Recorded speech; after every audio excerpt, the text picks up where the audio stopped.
اس کے معاملات، اس کی عبادات، سب چیزوں کو دھیان میں رکھتے ہوئے مہمان نوازی کریں. اس سے زیادہ اوور کریں گے تو لازمی جھگڑے ہی ہوں گے. بالکل، وہ بھی انسان ہے. جی. اب ہم آتے ہیں میزبان کے حقوق کی جانب. جی وہ تو ہو گیا، میزبان کے حقوق میں نے بیان کیا. مہمان کے لیے یہ کتنا ضروری ہے کہ وہ اس کے گھر کے لوگوں کا خیال رکھے. اب ظاہر سی بات ہے کہ آپ نے فرمایا کہ 3 دن کے بعد اس کی حیثیت جو ہے وہ اہل خانہ کسی ہو جاتی ہے. بہت سے لوگ شکوے شکایت کرتے ہیں کہ ہمارا انعام ہمارے ساتھ جو ہے وہ حسن سلوک نہیں کیا گیا، ہمارا خیال نہیں رکھا گیا، ہم تو مہمان تھے. تو کیسے اس کے ذہن میں یہ خیال آئے کہ 3 دن کے بعد تم مہمان نہیں ہو، تم میزبان کی حیثیت ہو جاتی ہے تمہاری؟ یہ حدیثیں پڑھیں نا، انہیں معلوم ہی نہیں ہے. میں آج بتا دو رہا ہوں، اگر یہ معاشرے میں بات سنی جا رہی ہے، ایک بات اور دھیان میں رکھیں آپ کے شکایت، فالتو کی شکایتیں جو ذہن میں یا معاشرے میں یا رشتہ داروں میں چلتی ہیں وہ اچھی بات نہیں ہے. کیونکہ شکایت کا معاملہ ہے کہ ایک حدیث یہی ملتی ہے، جو جس حالت میں مرے گا اسی حالت میں اٹھے گا. اگر کوئی کسی سے شکایت کرتا ہوا یا ناراض حالت میں مرا اپنے کسی رشتہ دار سے تو اسی حالت میں اٹھے گا. اب اللہ انصاف کریں گے. اگر اس کی غلطی ہوگی جس سے وہ ناراض ہے تو اس کی پکڑ ہوگی، اور اگر یہ فالتو کے ناراض ہیں، اننیسیسری ناراض ہو رہے ہیں، تو پھر ان کی پکڑ ہوگی. تو اس لیے ضروری ہے کہ اپنے رشتہ داروں سے خوش رہیں. اور جتنا اللہ کے رسول صلی اللہ علیہ وسلم، میں نے آپ کو بتایا کہ ہمیں کرائیٹیریا اللہ کے رسول سب چیزوں کا دے کے گئے ہیں، تو ہمیں ہمارے لیے ساری پالیسی وہی ہے جو پالیسی آف محمد ہے صلی اللہ علیہ وسلم. معاشرے میں انسان اکیلا نہیں رہتا، ظاہر سی بات ہے، لین دین چلتا ہے، ربط و تعامل چلتا ہے ایک شخص کے دوسرے شخص کے ساتھ، چاہے وہ اجنبی ہے، چاہے اس سے جان پہچان ہے، چاہے اس سے رشتہ داری ہے، چاہے اس سے قرابت داری ہے. کیا حقوق ہیں یہ معاشرے کے حقوق جو ہے نا، یہ شہر والوں کے جو اپنے جس میں معاشرے میں جس شہر میں آپ رہ رہے ہیں ان کے حقوقوں میں یہ بات آتی ہے کہ آپ نے کسی سے قرض لیا ہو تو اسے قرض واپس کریں. کسی نے آپ کے پاس امانت رکھوائی ہو تو اس امانت کو واپس کریں. دیکھیے حضور صلی اللہ علیہ وسلم جب ہجرت کے لیے جا رہے تھے تو حضرت علی کو اپنے بستر پہ سلا کے گئے، نیچے پلنگ کے ساری امانتیں رکھ کے گئے کہ لوگوں کو ساری امانتیں دے کے تب تم میرے پاس آنا. اس خطرے کے عالم میں، اس بھاگ دوڑ کے عالم میں بھی حضور امانتیں نہیں بھولے. اسی لیے صدیق اور امین کہلاتے تھے حضور صلی اللہ علیہ وسلم، کہ وہ جو ہیں تمام امانتوں کا خیال رکھتے. دوسرے حضور صلی اللہ علیہ وسلم نے آخری خطبے میں یہ بات بھی فرمائی ہے کہ لوگوں تحفے کا بدلہ دیا کرو. یہ بھی معاشرے کے حقوق میں آتا ہے. ایک بار حضور نے فرمایا کہ لوگوں لعنتی کاموں سے بچو، کہ تم ایسی حرکتیں کرو کہ لوگ تمہارے پر لعنت بھیجیں. اب کہیں بھی موٹر سائیکل کھڑی کر دینا، کہیں بھی کار پارک کر دینا، یا راستے میں کوئی بھی چیز ایسی کوڑا پھینک دینا جو لوگوں کے لیے تکلیف کا باعث ہو، یہ سب معاشرے کے حقوق میں آتا ہے جو آپ کے اوپر یہ ضروری ہے کہ آپ ان چیزوں سے بچیں. حضور نے تو ایک بار یہ بات بھی فرمائی کہ راستے سے تکلیف دہ چیز کو ہٹا دینا بھی صدقہ ہے. تو یہ معاشرے کے حقوق میں آتا ہے. تو آپ اگر تحفے کا بدلہ دیتے ہیں، امانت میں خیانت نہیں کرتے، قرض لوگوں کا اتار دیتے ہیں اور اس طرح کی تکلیف دہ چیزوں کو ہٹا دیتے ہیں، یا کوڑا وغیرہ جو ہے صفائی رکھتے ہیں سڑکوں کی، یا کہیں اگر آپ کی حیثیت ہے تو جو بھی سڑک ایسی ہیں جن میں گڈھے اڈے ہو رہے ہیں، نہیں جو ہے میونسپلٹی والے دھیان دے رہے ہیں، تو آپ کی اگر حیثیت ہے لوگوں کی بھلائی کے لیے، معاشرے کی بھلائی کے لیے، آپ ان گڈھوں کو بھروا دیں. یہ بھی معاشرے کے حقوق میں آئے گا. بالکل صاحب، ہم دیکھتے ہیں کہ ہم اگر اپنے کردار کو ایسا بنا لیں کہ لوگ یہ پوچھیں کہ یہ کس مذہب کے پیروکار ہیں، اگر ان کا اخلاق، ان کا کردار ایسا ہے تو ان کا نبی کیسا ہوگا، اسلام کیسا ہوگا. بالکل بالکل بالکل یہ وہیں تک جاتی ہے بات. اصل میں بات یہ ہے، حضور صلی اللہ علیہ وسلم نے ایک بار یہ بات فرمائی تھی حضرت علی کو کہ تیری وجہ سے اگر ایک شخص بھی ہدایت پہ آ گیا تو تیرے لیے 100 سرخ اونٹوں سے بہتر ہے. اس ٹائم سرخ اونٹ کی قیمت بہت تھی، اب پھر 100 کی تعداد انگنت اونٹوں سے بہتر ہے. تو اس لیے جو لوگ اس طرح کی حرکات کریں گے، جو اللہ کے رسول صلی اللہ علیہ وسلم کو لوگ جو ہیں وہ سچا نبی اور اسلام کو سچا مذہب مانیں گے، تو انہیں اس طرح سے اللہ رب العزت ضرور فلاح دیں گے. ہم دیکھتے ہیں سماج میں بہت سے دبے کچلے پسماندہ لوگ ہوتے ہیں، بہت سے ایسے ہوتے ہیں جو غریب ہیں، نادار ہیں، یتامہ. اگر ہم یتیموں کی بات کرتے ہیں تو یتیموں کے کیا حقوق ہیں؟ یتیموں کے تو بہت حقوق قرآن نے بھی ہے، اور جو ہے حدیثوں میں بہت حقوق ہیں. بخاری کی حدیث میں ہے کہ میں اور اپنے یا پرائے یتیم کی کفالت کرنے والا جنت میں ایسے ہوگا. حضور نے اپنی 2 انگلیاں اس طرح سے تھوڑے سے گیپ کے ساتھ کھڑی کر کے بتائی. تو کتنی بڑی سعادت کی بات ہے. ایک بار اور یہ بات فرمائی حضور صلی اللہ علیہ وسلم نے کہ جو بھی انسان ہے وہ اللہ کے جس بندے نے مسلمانوں میں سے کسی یتیم بچے کی کفالت کی تو اللہ رب العزت اس کے لیے جنت جو ہے وہ واجب کر دیں گے اور داخل ہوگا جنت میں. یہ خطبے میں حضور نے جمعے کے خطبے میں یہ بات کہی. تو آپ یقین کریں نماز ختم ہونے کے بعد روایتوں میں بات لکھی ہے تمام جتنے بھی صحابہ تھے انہیں اللہ کے رسول کی بات پہ اتنا بھروسہ اور یقین تھا کہ سب یتیموں کی، غریبوں کی بستیوں کی طرف نکل گئے، ایک بھی گھر کو نہیں گیا اور وہاں سے یتیموں کو اپنے ساتھ لائے، ان کی کفالت شروع کر دی کہ ہمیں جنت میں داخلہ ملے گا. اس طرح سے ایک حدیث میں حضور نے فرمایا کہ جس نے اللہ کے لیے کسی یتیم بچے کے سر پہ ہاتھ پھیرا تو جتنے اس کے سر پہ بال ہوں گے اتنی نیکی اس کے نامۂ اعمال میں لکھی جائیں گی. یہ سب وہ جو یہ نویدیں ہیں کہ جو ہمیں اللہ کے رسول صلی اللہ علیہ وسلم سنا کے گئے ہیں یتیموں کے بارے میں. یہاں وہ واقعہ یاد آتا ہے کہ رسول پاک صلی اللہ علیہ وسلم عیدگاہ سے واپس آ رہے تھے. جی ایک بچہ روتا ہوا ملا, اس سے دریافت کیا. جی آپ ہی بیان کریں مولانا. جی وہ تو معاملہ یہ تھا نا کہ عیدگاہ کے اس میں تو حضور صلی اللہ علیہ وسلم کو بڑا اس کے اوپر بہت وہ آیا, کیونکہ حضرت حسن حسین تیار تھے تو اسے بھی تیار کرا کے پھر ساتھ لے کے گئے ہیں کہ جس سے کہ اس کی دل بڑا ہو جائے اور اسے لگے کہ مطلب میری بھی محبت کرنے والا, میری بھی توقیر کرنے والا کوئی ہے. یتیموں کے معاملے میں تو یہ ہونا چاہیے کہ ایک بار حضور نے یہ بھی فرمایا کہ تمہارے گھرانوں میں بہترین ہے وہ گھرانہ جس میں کسی یتیم کے ساتھ اچھا سلوک ہوتا ہو, اور مسلمانوں میں بدترین ہے وہ گھرانہ جس میں کسی یتیم بچے کے ساتھ برا سلوک ہوتا ہو. اس میں کوئی مسلمان یا غیر مسلم کا بھی فرق اللہ کے رسول نے نہیں کیا. یتیم بچوں کے معاملے میں آپ جو ہیں ایڈاپٹ کریں بچے, چاہے یتیم گھروں سے لیں اور انہیں پالیں تو آپ کو انشاءاللہ اجر ایک ہی ملے گا. اس سے بھی کوئی فرق نہیں پڑتا کہ کس مذہب کے لوگ ہیں, کس ماں کے بچے ہوں گے. بالکل. اگر ان کی پرورش نہ کر سکے, ان کی کفالت نہ کر سکے, اس کے سر پہ دست شفقت پھیرنا, یہ کتنا اجر؟ بہت بڑا اجر کی بات. میں نے بتایا اگر اس کے سر پہ ہاتھ پھیر دیا جائے تو جتنے اس کے سر پہ بال ہوں گے ان میں سب ان بالوں کی برابر نیکی آپ کے نامہ اعمال میں لکھی جائے گی. اگر یہ دیکھیں آپ کہ آپ کے گھروں میں بچے جو کام کرتے ہیں انہی کی اگر آپ کفالت شروع کر دیں, ان میں بہت سے یتیم بھی ہوتے ہیں, بہت سے ایسے ماں باپ ہوتے ہوئے بھی یتیم ہوتے ہیں کہ انہیں محبت مل ہی نہیں پاتی ہے. اپنا دل بڑا کر کے بالکل اپنے بچوں کی طرح ان سے رویہ رکھیں, ان کا کھانا پینا, ان کا پہننا اوڑھنا اس طرح سے کریں. آپ یقین کریں آپ اپنی زندگی میں ایمان میں, عزت میں, پیسوں میں برکت دیکھیں گے. کیونکہ ایک حدیث یہ ملتی ہے کہ تمہارے کمزوروں کی وجہ سے تمہیں رزق دیا جاتا ہے. حضور صلی اللہ علیہ وسلم نے ایک بار یہ بات بھی فرمائی تھی. تو اس لیے اپنے ان یتیم بچوں کا جو آپ کے گھروں میں, یا آپ کی کوئی بہن بیوہ ہو گئی, یا آپ کا کوئی بھائی جو ہے اس کی ڈیتھ ہو گئی, آپ کی بھابھی, ان کے جو بچے ہیں ان یتیموں کا خیال کرنا, ان کے حق دینا فوراً. ہمارے ہاں تو معاشرے میں ہے نا کہ اگر بھائی مر گیا تو اس کا حق جو ہے بڑا بھائی ہڑپ کر جاتا ہے, بہنوں کے حق نہیں دیتے, یہ کہتے ہیں ان کی تو شادی کرا دی. اگر ان کا ہسبینڈ مر گیا, بہن کا, بہنوئی مر گئے تو ان کے بچے جو ہیں وہ تو یتیم ہو گئے, تو آپ وہ اپنی بہن کا حق نہیں کھا رہے بلکہ ان یتیموں کا بھی حق کھا رہے ہیں. کوئی یتیموں کا اگر حق ہڑپ کر لیتا ہے, غصب کر لیتا ہے, تو اس کے لیے کیا وعید ہے مولانا صاحب؟ اس کے لیے میں بتا دو رہا ہوں کہ اتنا سخت گناہ ہے. اللہ نے قرآن میں جگہ جگہ یہ کہا ہے کہ بری نیت کے ساتھ یتیموں کے مال کے پاس بھی نہ پھٹکو. کھانا تو بہت دور کی بات ہے. تو اس لیے کیونکہ یہ بہت بڑا عذاب ہے, اس کے لیے کھلی دوزخ ہے. یا ایک سوال ہے, اگر وہ یتیم اپنا مال خود نہیں سنبھال سکتا ہے اور جو اس کا گارجین ہے وہ اپنے یعنی اس کو اپنے پاس رکھتا ہے ایک معینہ وقت کے لیے, اور جب وہ بالغ ہو جائے اور اس کا مال اس کے حوالے کر دے امانت داری اور پوری دیانت داری کے ساتھ, تو یہ کیسے؟ یہ بھی قرآن کی آیت ہے جو آپ کہہ رہی ہیں. قرآن میں اللہ رب العزت نے کہا کہ اگر بچے چھوٹے ہیں تو آپ جو ہے اچھی نیت سے اس مال کو جو ہے سنبھالیں.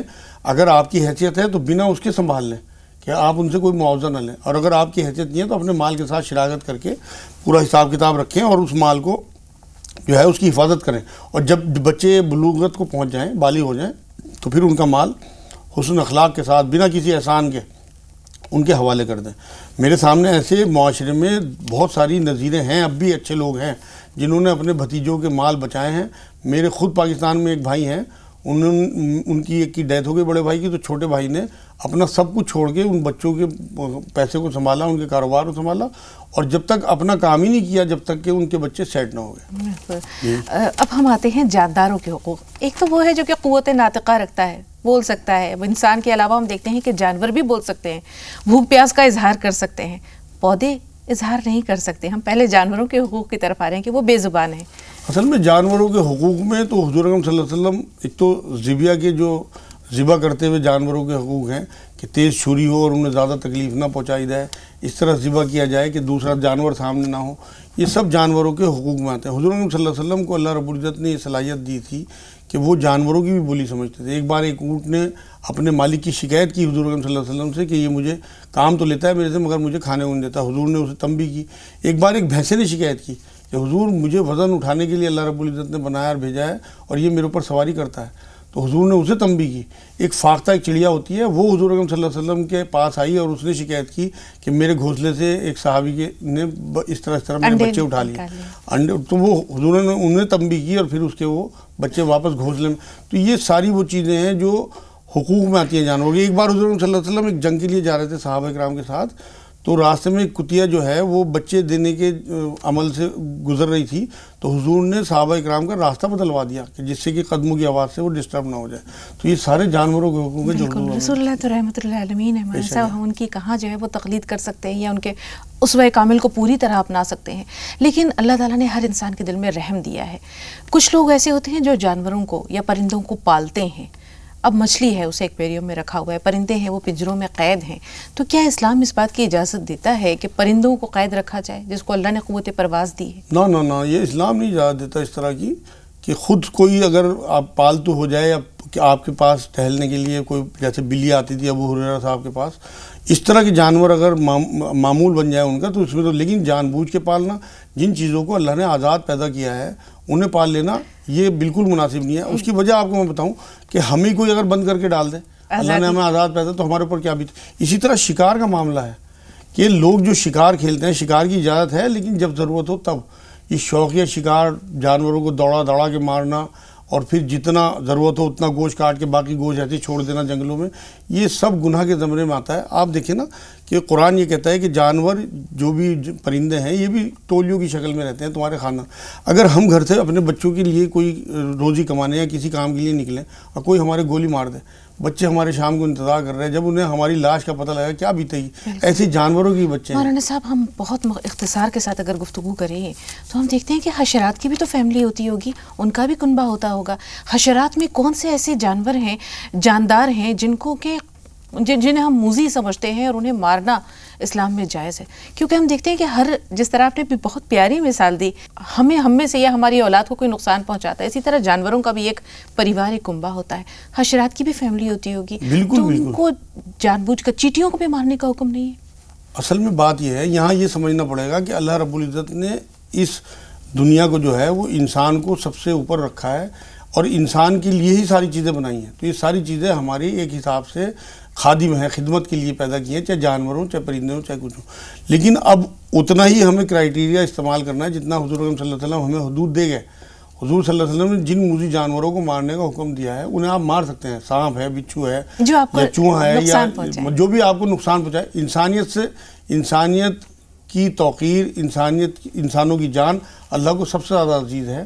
اسی لیے اللہ رب العزت نے ایسے جانوروں کو مارنے کا حکم دیا ہے کہ جو نقصان اور دیکھتے ہیں ہم کہ حدود حرم میں خاص طور پر احرام کی حالت میں تو ایک جو مارنے کی بھی اجازت ہے. جی اس ٹائم تو کیونکہ وہ بتا کے گئے اللہ کے رسول صلی اللہ علیہ وسلم. لیکن یہاں تھوڑا نباتات کے بارے میں بتا دوں کہ حضور اکرم صلی اللہ علیہ وسلم نے جنگی حالت میں بھی فصلوں کو نقصان پہنچانے سے منع فرمایا ہے، اور پیڑوں کو کاٹنے سے فالتو میں ضرورت ہو تو یہ آپ ہی کے لیے بنائے گئے ہیں پیڑ، لیکن بے فالتو میں پیڑ کاٹنے سے ہی منع فرمایا. یہ بھی نباتات کے حقوق جو ہیں بالکل اللہ کے رسول صلی اللہ علیہ وسلم ہمیں ساری باتیں بتا کر گئے. بہت شکریہ، بہت پیاری اور کارآمد باتیں آپ کے ذریعے ناظرین تک پہنچی. تو ناظرین یہاں ہم ایک چھوٹا سا وقفہ لے رہے ہیں، لیکن بریک کے بعد انشاءاللہ کالر سے بات چیت کے سلسلے کی شروعات کریں گے. آپ دیکھتے رہے راہ نجات. حاضر ہوتے ہیں اس چھوٹے سے وقفے کے بعد.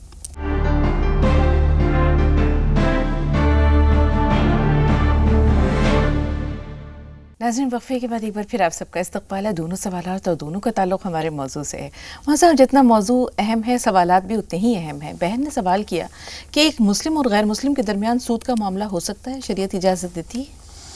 اصل میں بات یہ ہے کہ ایسی کوئی اجازت شریعت نے کبھی نہیں دی. حضور صلی اللہ علیہ وسلم کے زمانے میں یہودی لوگ تھے جو سود پہ پیسے دیا کرتے تھے لوگوں کو، لیکن حضور صلی اللہ علیہ وسلم نے گروی رکھ کے تو سامان لیے ہیں یہودیوں سے اور صحابہ کرام نے بھی، لیکن سود پہ کوئی ایک بھی نظیر نہیں ملتی کہ کسی غیر مسلم سے کسی ایمان والے نے پیسہ لیا ہو. تو اس لیے یہ سب بیکار کی اڑائی ہوئی باتیں ہیں، نہ قرآن کی کسی آیت سے ثابت ہے اور نہ حدیثوں سے یا کوئی اللہ کے رسول صلی اللہ علیہ وسلم کی زندگی سے ثابت ہے یہ بات. یہ بیکار کی بات ہے، اس طرح کی کسی بات میں نہیں پڑھنا چاہیے بلکہ اللہ کا تقوی اختیار کرنا چاہیے. جی راشد صاحب فرمائیے، آپ کا سوال کیا ہے؟ السلام علیکم. وعلیکم السلام. جی بھائی. بہن جی میری دونوں کڈنی سکڑ گئی ہیں اور میرا کریٹنین بڑا رہتا ہے، بلڈ پریشر زیادہ رہتا ہے، اور کوئی دوائی بتوا دی جن سے مولانا صاحب سے. ڈائلیسس چل رہا ہے؟ ڈائلیسس چل رہا ہے؟ آپ کا ڈائلیسس چل رہا ہے کیا؟ نہیں میرا ڈائلیسس تو نہیں ہو رہا، میں ڈائلیسس سے بس ٹرانسپلانٹیشن کی بات بتا رہے ہیں. میری اتنی ہے. جی جی جی مجاز صاحب. ہاں بھائی، آپ کو تو یہ چاہیے کہ ایک تو آپ ٹریٹمنٹ میں رہیں، اور دوسرے اب ایسے علاج بھی آ گئے کہ ڈائلیسس جو ہے وہ آگے چل کے چھٹ جاتا ہے. لیکن اچھی طرح سرچ کر کے کسی ایسے ادارے سے رابطہ کریں. فی الحال آپ 1 انجیر نہار منہ لیں, صرف 1 انجیر نہار منہ, اور کستے شیری جو کوٹ مٹی بھی کہلاتی ہے, اور کلونجی اور مہندی پتہ برابر وزن میں لے کے اور انہیں پسوا لیں, اور آدھا چمچ کھانے کے بعد دونوں ٹائم لیں, اور 1 انجیر نہار منہ لیتے رہیں. باقی کسی ایسے ادارے سے جو ہے وہ کانٹیکٹ کریں کہ جو لوگ بعد میں بتاتے ہوں کہ ڈائلیسس آپ کا ختم ہو جائے گا. جی, کوئی دعا بتا دیجیے انہیں تاکہ ہاں, اس کے لیے میکسیمم تو انہیں یا وہاب پڑھنا چاہیے, کم سے کم 5-6 منٹ روز اس طرح سے پڑھیں, یا وہاب یا وہاب یا وہاب, وہاب وہاب وہاب وہاب وہاب, اس طرح سے پڑھتے چلے جائیں. اور ایک یا رحمان یا رحیم یا اللہ 300 بار اور 40 بار آیت کریمہ لا الہ الا انت سبحانک انی کنت من الظالمین پڑھ کے اللہ سے دعا کریں, انشاءاللہ نکل جائیں گے جھنجھٹ انشاءاللہ. شبانہ صاحبہ آپ سے ہم مخاطب ہیں, شکیل بھائی تھوڑا سا انتظار. شبانہ بہن سوال بتائیے. اللہ, میں صبح شام پر یہ مغرب میں پڑھتی ہوں. آج بھی ہمیں ہے نا پوچھنی تھی بہت سارے سوال. آپ کا تو پہلا سوال ہی ہم تک نہیں پہنچا. پہلا سوال کیا تھا؟ جی السلام علیکم. آپ کا آج مولانا صاحب. وعلیکم السلام. دونوں کو ہمارا سلام. آپ کا میں یہ چینل بہت دل سے دیکھتی ہوں, اور میں بہت دنوں سے میں پریشان ہوں یہ مطلب کہ لگانے کے لیے, پر لگتا نہیں, آج بڑی مشکل سے لگی ہے. الحمدللہ. جی سوال بتا دیں. جی دیکھیے نا, ہمارے بچے ہیں جیسے کہ وہ 21 سال کے ہوں گے, 21-22 سال کے, 22 نہ چڑھے گا, وہ مطلب کہ وہ انجینئرنگ کر لیے ہیں, اور اس کے بعد میں چاہتی ہوں ان کو کہ باہر چلے جائیں تو اچھا رہے گا. ڈپلوما انجینئر کیے ہیں, اب یہاں پر ہے کہ ٹھیک ہے. اس کے علاوہ دوسرا سوال؟ جی دوسرا بھی سوال کوئی ہے؟ ہاں دوسرا بھی ہے. میں خواب میں جب بھی نماز سے بیٹھتی ہوں نماز پہ تو دیکھتی ہوں کہ یہ کبھی میں تلاوت کر رہی ہوں, کبھی مطلب کہ کچھ مطلب اچھا ہی کچھ دیکھتی ہوں. ٹھیک ہے, اللہ تعالیٰ بہتر کرے, اچھی تعبیر ہو. شکیل بھائی سوال بتائیے. شکیل بھائی ہمیں سن پا رہے ہیں؟ شکیل صاحب اگر آواز پہنچ رہی ہے آپ تک تو ٹی وی کی آواز تھوڑی دیر کے لیے میوٹ کر دیجیے اور اپنا سوال بتائیے. السلام علیکم باجی. وعلیکم السلام. چلیے چلتے چلتے آپ سے بات ہو گئی, فرمائیے سوال کیا ہے؟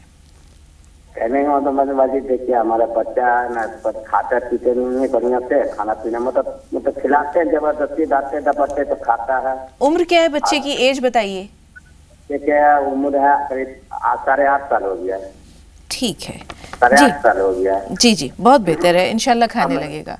جی اسے انہیں یہ چاہیے کہ ایک تو آدھا کپ لوکی کا رس, لوکی میں چھلکوں کے کدوکس میں گھس کے اسے کپڑے میں ڈال کے نچوڑ لیں, اور اس کا جو رس نکلے آدھا کپ وہ اس بچے کو پلائیں, چاہے بعد میں ٹافی وغیرہ دے دیں. 3 منقع اسے رات کو دیں. اور ایک چیز آتی ہے لسوڑے, ایک بیج ٹائپ ہوں گے سوکھے ہوئے, اسے پسوا لیں اور اسے 1/4 چمچ کھانے کے بعد تینوں ٹائم دیں. انشاءاللہ 3-4 دن میں اس کی بھوک کھل جائے گی. بہت اہم سوال تھا ایوب بھائی کا. کوئی شخص اگر مکان لینا چاہتا ہے, استطاعت نہیں ہے, تو بینک سے وہ لون لے سکتا ہے؟ بالکل نہیں لے سکتا. اصل میں بات یہ ہے نا, جس چیز کو اللہ نے خود یہ قرآن میں کہہ دیا کہ میں نے سود کو حرام کیا ہے, تو پھر اس طرف تو جانا ہی نہیں ہے, سوچنا بھی نہیں ہے. کیونکہ اللہ, اگلی آیت جو میں نے بتائی ہے سورہ بقرہ کی 279 نمبر آیت, کون اللہ سے پنگا لے گا, کون اس سے جنگ لڑے گا, کون جیت سکتا ہے. تو اس لیے ان بھائی کو یہ چاہیے کہ محنت کریں اپنی, اور جب تک یہ مکان نہ لے پائیں کرائے کے مکان میں رہیں. آج کل تو زمانہ ایسا ہے کہ میں نے بہت سارے لوگوں کو ایسا جانتا ہوں کہ جو مکان خریدتے ہی نہیں, کرائے کے مکان میں رہتے ہیں اور اپنا پیسہ بزنس میں لگائے رہتے ہیں. مطلب 50-50 ہزار روپے مہینہ کرایہ دے رہے ہیں یہیں نظام الدین میں. آپ یہ دیکھیں کہ اور وہ بزنس میں پیسے لگائے رکھتے ہیں, اپنے مکان نہیں خریدتے, کیونکہ لاکھوں کروڑوں روپے کے مکان آتے ہیں, ان پیسوں سے وہ پیسے کما رہے ہیں. تو ان صاحب کو یہ چاہیے کہ اپنے مکان کی اگر انہیں خواہش ہے تو یہ اللہ سے دعا بھی کریں کہ اللہ ہمیں مکان عطا فرمائے.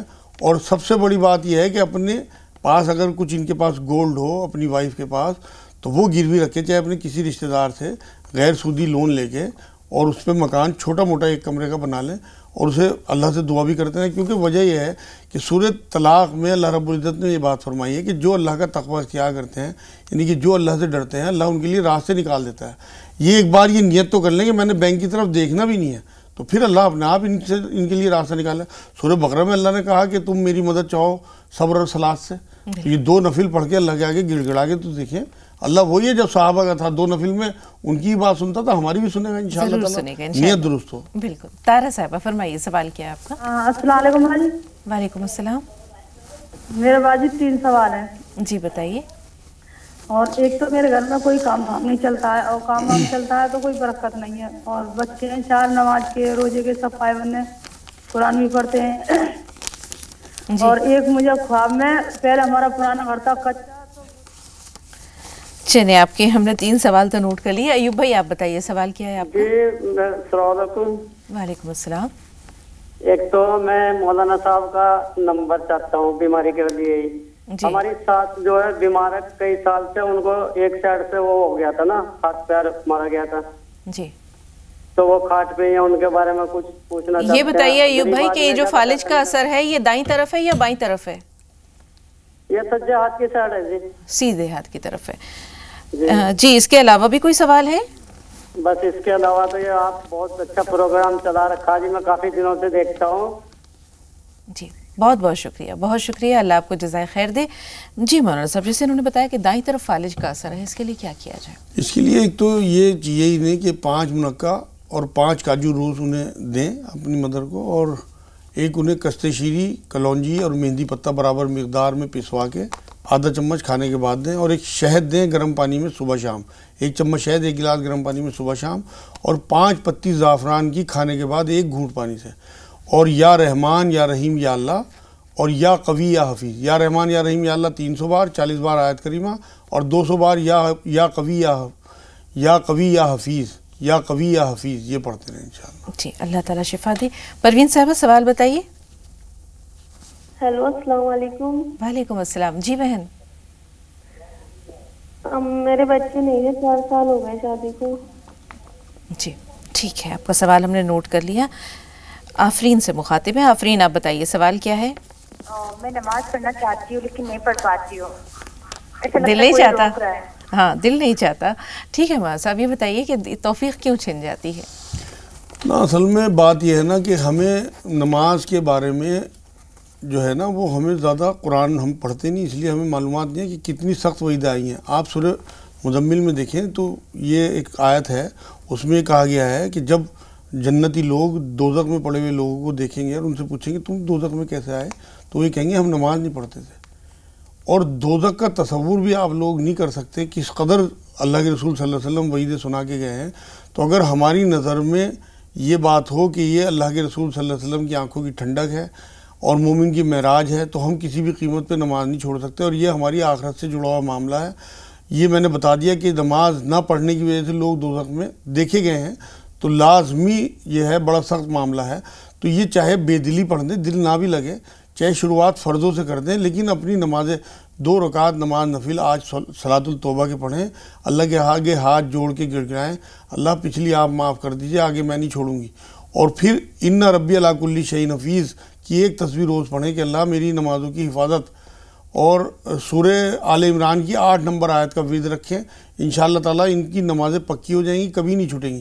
لیکن یہ پکی رہیں اپنے معاملے میں، اللہ سے ایک بار توبہ کرنے کے بعد پھر زندگی بھر نماز نہ چھوڑیں، چاہے تو یہ بے دلی نماز پڑھیں، چاہے فرض پڑھیں، چاہے بیٹھ کے پڑھ دیں شروع میں، پھر جب بھی ان کا صحیح معاملہ آ جائے تو پھر سنتیں بھی پڑھیں، کھڑے ہو کے پڑھیں، خوشو خضوع کے ساتھ پڑھیں، لیکن شروعات کر دیں کم سے کم، حالت توبہ میں مریں، حالت گناہ میں نہ مریں۔ بالکل، شروعات کر دیں، یہ بہت بڑی بات ہے۔ تو امید ہے کہ بہن جواب آپ تک پہنچا، شروعات کر دیں۔ ابتدا میں ہو سکتا ہے کہ آپ کا دل نہ لگے، لیکن آہستہ آہستہ آپ کا دل لگے گا، اور جب آپ کو یہ لگے کہ آپ کو عبادت میں اطمینان مل رہا ہے، سکون مل رہا ہے، تو آپ محسوس کریں گی کہ آپ کو اللہ سے محبت ہو گئی ہے، اور جب اللہ سے محبت ہو جائے گی تو پھر نماز کبھی نہیں چھوٹے گی۔ 2 کالرز ہیں ہمارے ساتھ، کوثر اور سلمہ۔ کوثر صاحب آپ بتائیے آپ کا سوال کیا ہے؟ میرا نمبر لگ گیا ہے؟ ہاں بالکل لگ گیا، بتائیے سوال کیا ہے؟ ہلو جی جی بہن بتائیے سوال کیا ہے؟ ہلو سن رہے ہیں آپ کو، فرمائیے کیا کہنا چاہ رہی ہیں؟ ہم نے پلاٹ لیا ہے، ہاں ہاں، اس میں مطلب قسطوں میں پیسے جمع کرتے ہیں جی، تو اس کی بھی زکوٰۃ دینا چاہیے کیا؟ اس کی زکوٰۃ تو کے بارے میں تو جانیں گے، یہ بتائیے آپ نے کہا اس کے قسطیں ادا کرتے ہیں، آپ نے بینک سے لون لیا ہے؟ بینک سے لون لیا ہے؟ نہیں، پلاٹ مطلب قسطوں میں لیا ہے کسی سے، مطلب نہیں لون نہیں لیا ہے، قسط دے رہے ہیں۔ ٹھیک ہے، ہاں قسط دے رہے ہیں، ہم جمع کر رہے ہیں قسط، ٹھیک ہے، اس کی زکوٰۃ دینا چاہیے کیا؟ ٹھیک ہے، آپ کا سوال نوٹ کر لیا. سلمہ بہن سوال بتائیے. سلمہ صاحبہ سن پا رہی ہیں؟ ان سے رابطہ نہیں رہا. جی مولانا صاحب یہ صورت جو بتائی. ہاں یہ پلاٹ اس طرح سے قسطوں پہ لینے میں کوئی قباحت نہیں ہے، کوئی حرج نہیں ہے، حلال بات ہے بالکل. اور یہ پلاٹ اگر ان کے قبضے میں ہے تو یہ جتنی یہ قسطیں دے چکی ان پہ ان کے اوپر جب زکوٰۃ ہوگی جب باقی کا یہ لون اتار دیں. اگر ان کے پاس اتنا سرمایہ ہے کہ یہ باقی کے سارے پیسے دے کے اس کے بعد بھی ان کے پاس زکوٰۃ کی مطلب اس زکوٰۃ دینے کے حساب سے پیسہ بچتا ہے تو پھر ان کے اوپر زکوٰۃ واجب ہوگی. ورنہ پہلے یہ پیسے اتاریں گی، اس کے بعد جو پیسہ بچے گا اسے دیکھیں گی کہ یہ اس مقدار میں پیسہ بچایا نہیں بچایا کہ اس پہ زکوٰۃ واجب ہے، اور اس پہ 1 سال بھی گزر گیا نہیں گزر گیا تب ان کے اوپر زکوٰۃ واجب. بہت شکریہ. ایک چھوٹا سا بریک لے رہے ہیں ناظرین، بہت جلد حاضر ہوئے.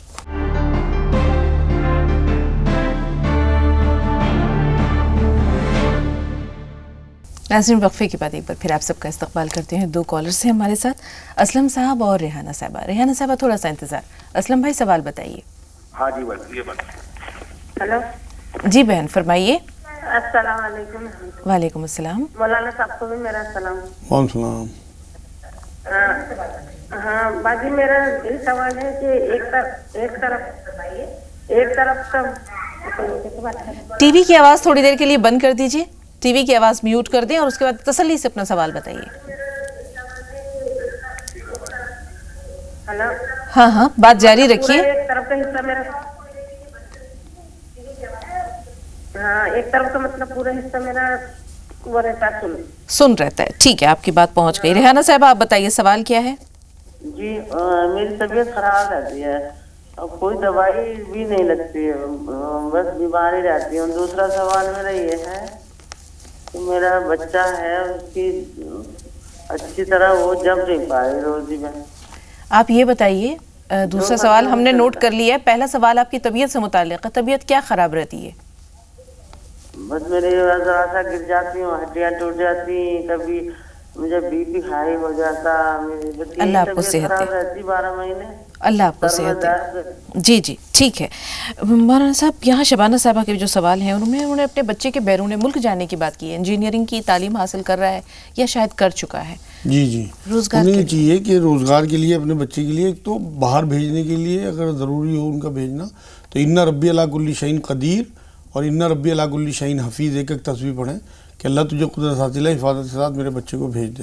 اور وہاں اس کا کام اچھا لگے اس کے لیے کاروبار کے لیے یا ولی یا والی یا ولی یا نصیر 300 بار اور یا ذل جلال والاکرام 300 بار پڑھ کے اللہ سے دعا کریں، نمازوں کی پابندی رکھیں اپنی 5. جی خواب میں یہ خود کو عبادت کرتے دیکھتی ہیں، تلاوت کرتے دیکھتی ہیں؟ بہت اچھا خواب ہے، بہت مبارک خواب ہے اور اللہ سے دعا کریں اور اس خواب کو زیادہ لوگوں میں نہ بتائیں کیونکہ نظر ہو جاتی ہے اچھے خواب کو.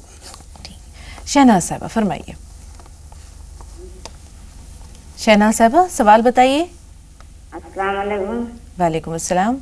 میں کہہ رہی ہوں میرا زیور 4 سال سے مسلم فنڈ میں ہی رکھا ہے جیسے اور اس کا 400 روپے مہینہ مطلب وہ بھی جاتا خرچ، تو اس کی بھی مجھے زکوٰۃ مطلب برابر دینی چاہیے. اور جیسے کمیٹی ہے بولی والی ہے پرچی والی، تو اس میں سے کون سی کمیٹی مطلب آپ کسی کام کے لیے بھی ہم لے سکتے ہیں؟ جی مولانا صاحب ایک تو زیور ان کا گروی رکھا ہے، کیا اس پر ان کو زکوٰۃ دینی ہے؟ دوسرے کمیٹی کی بہتر صورت کیا ہو سکتی ہے؟ جو زیور ان کا گروی رکھا ہے وہ تو زکوٰۃ انہیں دینی ہے کیونکہ انہی کا ہے وہ. اور کمیٹی کی جو بولی والی کمیٹی ہے وہ تو قطعی حرام ہے، تمام علماء دین کا اس میں اجماع. اور جو پرچی والی کمیٹی ہے قرہ، وہ قرآن سے ثابت ہے. یونس صلی اللہ علیہ وسلم جب اپنی بستی کو چھوڑ کے نکلے ہیں تو کشتی میں بیٹھے وہاں قرہ ہی ڈلا تھا، ان کا نام آیا تب انہیں دریا میں پھینک دیا گیا تھا. تو اس لیے قرہ اسلام میں جائز ہے. قرے والی جو کمیٹی ہے وہ جائز ہے اور جو بولی والی کمیٹی ہے وہ ناجائز ہے. نور حسن صاحب فرمائیے. لگ گیا ہو جی نور حسن صاحب فرمائیے. جی ہمارا بڑا بیٹا ہے سلمان، وہ تھوڑا کاروبار سے پریشان ہے. ٹھیک ہے مولانا صاحب کاروبار کے بارے میں بہت سوال ہیں. جیسے ایک بہن کا سوال ہے، انہوں نے بھی کہا تھا کہ کاروبار جم نہیں رہا ہے، خیر و برکت نہیں. اصل میں معاملہ یہ ہے نا کہ ہمارا تمام تعلق اللہ سے نمازوں کے حوالے سے ہے. اور اس وقت جو میں دیکھ رہا ہوں حالات ہمارے امت کے کہ وہ نمازی نہیں ہیں. لوگ جو نمازی ہیں وہ بھی 4 وقت کے نمازی ہیں اور ادھوری نمازیں بھی اللہ کے ہاں قبول ہو نہ ہو اس کی شان ہے، وہ کر لے قبول. کیونکہ 5 نمازیں اللہ کے رسول صلی اللہ علیہ وسلم حکم دے گئے ہیں، وقت پہ 5 نمازیں پڑھیں اور اللہ کی تسبیح روز 300 بار یا ولی یا والی یا نصیر 300 بار یا ذل جلال والاکرام، 40 بار آیت کریمہ، یہ پڑھیں انشاءاللہ تعالیٰ، اور سود سے دور رہیں، کسی بھی قسم کے سودی لون سے. اس سے بہت بہتر میرے بھائی بھیک ہے، اس سے بہت بہتر زکوٰۃ ہے، جو جائز چیزیں ہیں، لیکن کسی بھی قیمت پہ سود کی طرف نہیں جانا. امت اس ٹائم سود میں کسی نہ کسی طرح گھری ہوئی ہے، پوری امت میں زیادہ تر لوگ، کوئی موٹر سائیکل کے چکر میں، کوئی لون ایجوکیشن لون کے چکر میں، کوئی مطلب جو ہے مکان کے چکر میں، مطلب ہر طریقے سے لوگ پھنسے ہوئے ہیں. اس سے نکلیں انشاءاللہ تعالیٰ، اللہ سے مدد مانگیں، نمازیں پڑھیں. قرآن جب کہتا ہے کہ میری مدد چاہو صلاۃ سے، تو نماز صبر کر کے نماز سے مدد مانگیں اللہ کی. ابھی ایک بہن کا سوال آیا تھا، موقع ملا تو ضرور جانیں گے کہ قسطوں پر کس طرح سے معاملہ ہو سکتا ہے اور کیا اس میں بھی سود کی آمیزش ہے. لیکن اس سے پہلے کالر ہمارے ساتھ ہیں. سمیع بھائی سوال بتائیے. سمیع بھائی سن پا رہے ہیں؟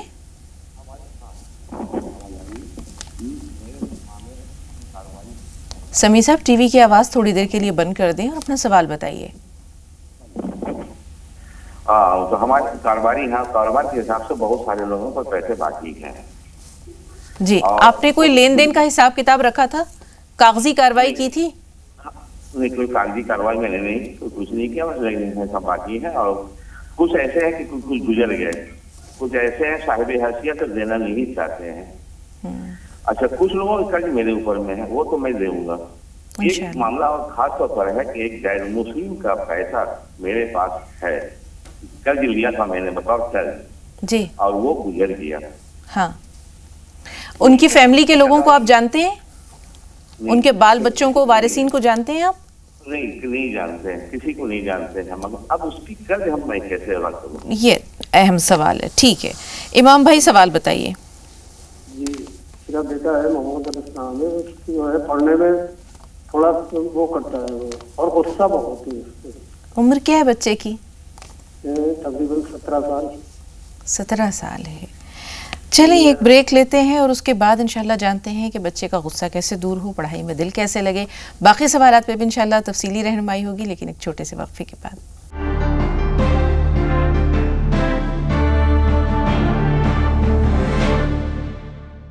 ناظرین، وقفے کے بعد ایک بار پھر آپ سب کا استقبال ہے. سوالات بہت سارے ہیں، وقت کم ہے. مولانا صاحب، یہاں تارا صاحبہ کا جو سوال ہے، 3 باتیں ہیں، تینوں کو ایک ساتھ 3 سوالوں کو لے لیں. گھر میں کاروبار میں برکت یا کام کاج نہیں چل رہا ہے، ٹھپ ہے، برکت نہیں ہے، اور گھر میں جو بچے ہیں وہ روزے نماز کا اہتمام بھی نہیں کرتے. یہ خود اپنی نمازوں کی اہتمام رکھیں، 5 نمازیں پڑھیں اور اللہ سے دعا کریں. اور یا ولی یا والی یا ولی یا نصیر 300 بار، یا ذل جلال والاکرام 300 بار، 40 بار آیت کریمہ. اور اپنے گھر میں اذان دیں 20-25 دن، اور 41 بار سورہ فاتحہ بسم اللہ کے ساتھ باوضو پڑھ کے پانی دم کر لیں، اور سارے کونوں میں چھڑک دیں، لیٹرین باتھ روم کو چھوڑ کے ایک ہی بار. انشاءاللہ تعالیٰ ان کے کام کی بھی سیٹنگ ہو جائیں گی، بچے بھی نمازی ہو جائیں گے انشاءاللہ. پروین صاحبہ کی شادی کو 4 سال ہو گئے ہیں، بچے نہیں. ہاں، انہیں یہ چاہیے کہ ایک تو سوئے کے بیج آتے ہیں، ایک 5 روپے کے منگا لیں، اور 1 چٹکی سوئے کے بیج پیریڈ سے پاک ہونے کے بعد پہلے دوسرے تیسرے دن کھائیں.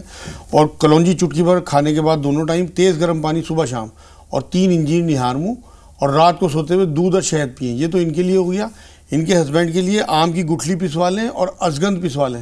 1 چمچ رات کو دودھ سے لیں، اور 5 چھوارے رات کو گرم دودھ میں بھگو دیں، اور صبح کو گرم ہی کر کے دودھ وہ پی لیں اور چھوارے کھا لیں. انشاءاللہ بہت جلدی پریگننسی ہو جائے. انشاءاللہ. کوئی دعا بتا دیں. ہاں، ان ربی علی کل شیء قدیر 100 بار، اور یا ولی یا والی یا ولی یا نصیر 300 بار، اور 40 آیت کریمہ پڑھ کے اللہ سے دعا کریں. اسلم صاحب کے گھر سے خاتون نے جو فون کیا تھا، انہوں نے بتایا کہ ان کا ایک طرف کا حصہ سن رہتا ہے.